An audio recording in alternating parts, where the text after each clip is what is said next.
Ox and Hare presents Right to Protect.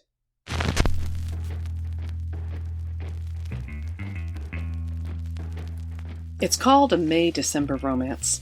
That's when a young person, in the spring of their life, and thus May, falls in love with a much older person who is in the winter, thus December. It can have several connotations, but most of them are not happy. Many times, it's used to refer to younger women dating older men. Certainly we've seen this in Hollywood time and time again, the men who are trading their current spouse in for a younger model. It's an old stereotype you probably know.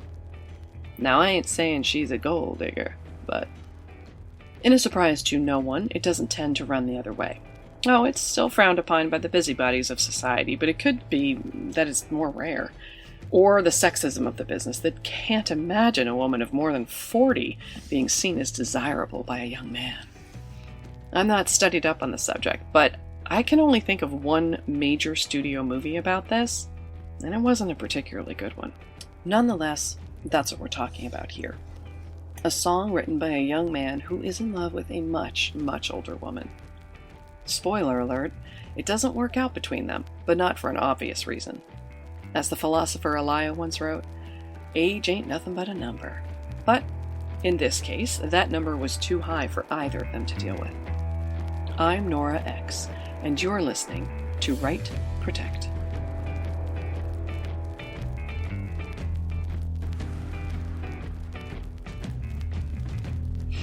I'm sorry if I sounded kind of political there at the top. I know that's not what this show's about, but gender issues tend to raise my hackles. Plus, it's been a hell of a week. I'm grateful you're here and listening to me, even with all my idiosyncrasies. Let's just get into the meat of the matter. The song is called The Mayfly. For those who aren't science nerds, the mayfly is notable for being born, living, breeding, and dying all in a single day. It's here and gone just like that. The scientific truth is a little more complicated, but that's the pop culture version, the one our singer is referring to in this song. His name is Fergus Montague.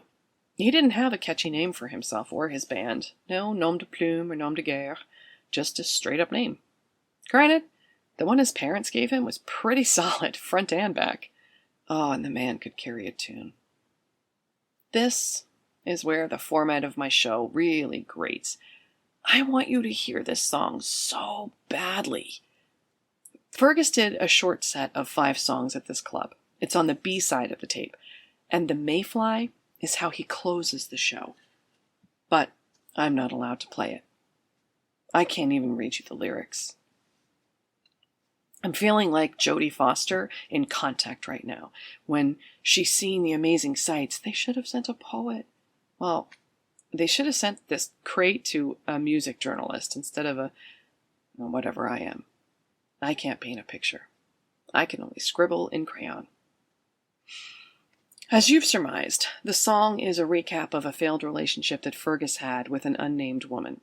They meet, she's uninterested, he wins her over with charm and some light stalking. They have a passionate affair, but they can't stay together. I'll let him tell it. So I am here with a gentleman that has one of the best names I've ever heard. I'm here with Fergus Montague. Thank Hi, you. Fergus. Hello. Thanks for taking the time to meet with me. I appreciate it. I don't do interviews very much, but I appreciate you taking this time with me. I appreciate it. Yeah, you don't talk to a lot of people, so I definitely feel very lucky, and I'm happy that you picked me.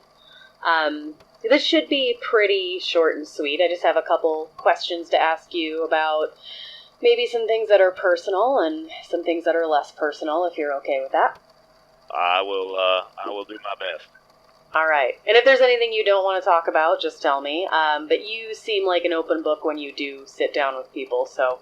Well, that's what got me into trouble in the first place. That's why I don't do interviews so much anymore. Well, I want to talk to you in particular about a song that you did called The Mayfly. Yes. It wasn't the biggest of hits, but it was a very personal song to me. It's a beautiful song. I mean, obviously, just kind of thinking about the metaphorical meaning behind the life cycle of a mayfly, and then applying that to, what we go through as people. What was your backstory with that? Because I think we all got something different out of it, which is great. That's what music's supposed to do. But what did it mean to you? Now, I wrote this back in the early days. Now, I was, I guess, about 17 years old at the time. I was in a great spot in my career.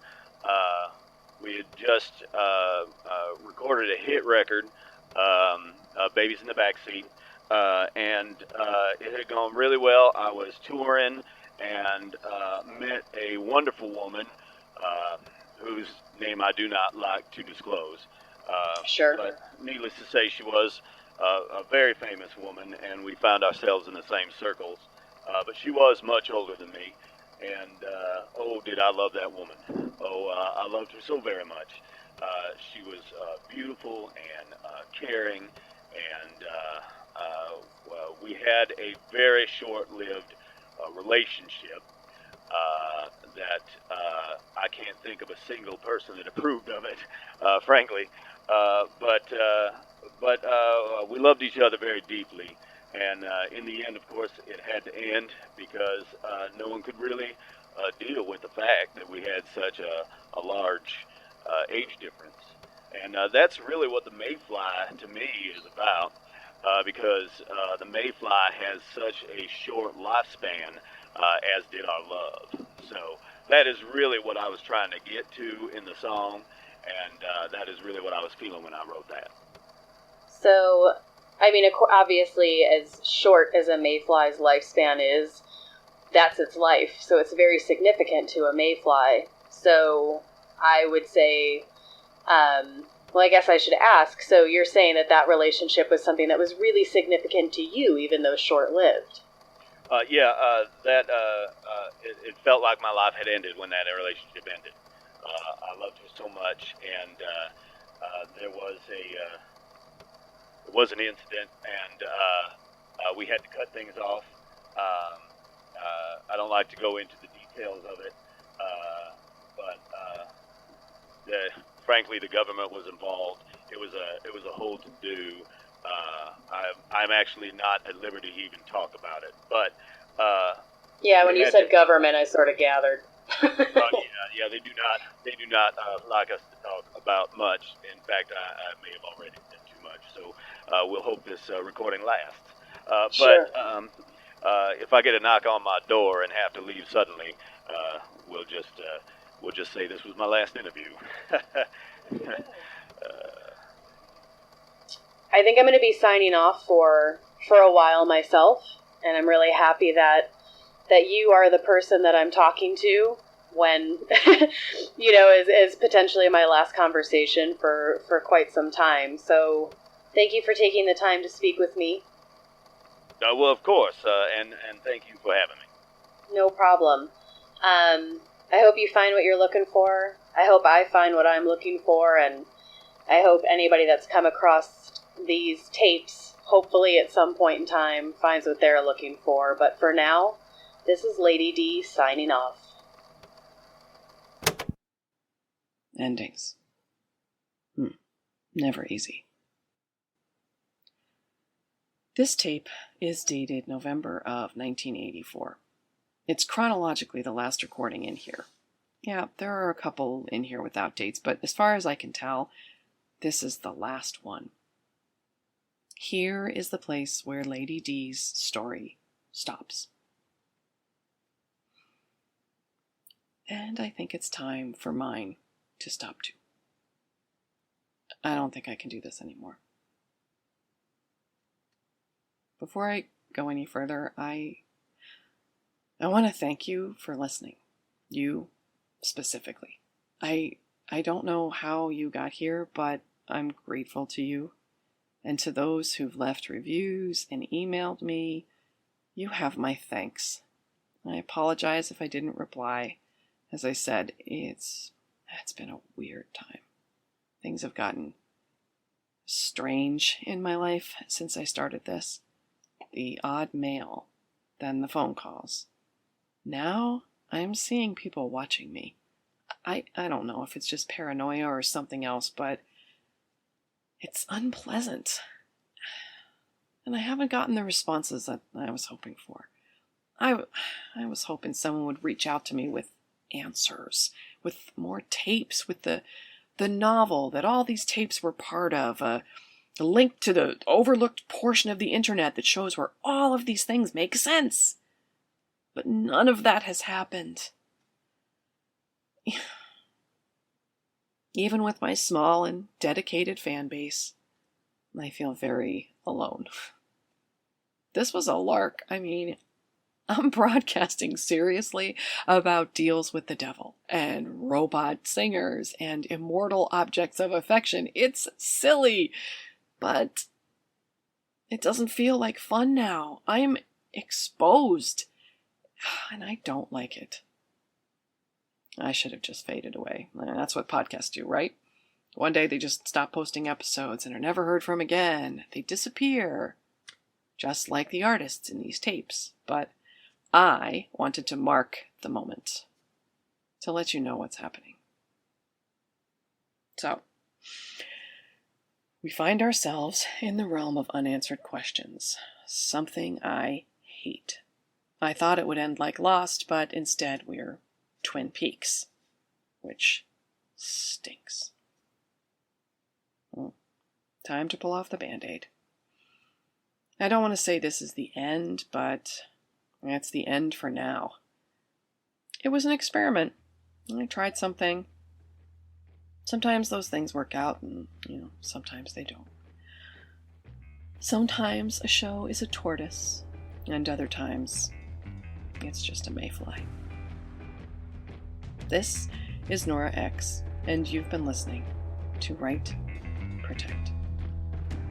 Thanks.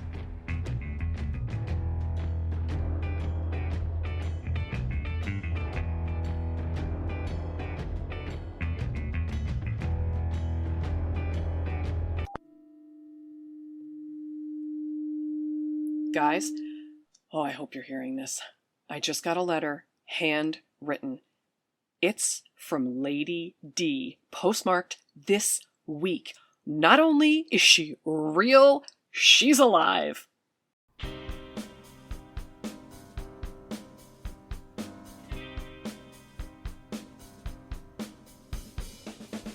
Ox and Hare's Write Protect is written by Kyle Olson. Performed by Amy Shaw, Karen Wegrin, and Justin Kent. Produced by Ryan Fitzpatrick. Follow us on Twitter at Ox and Hare.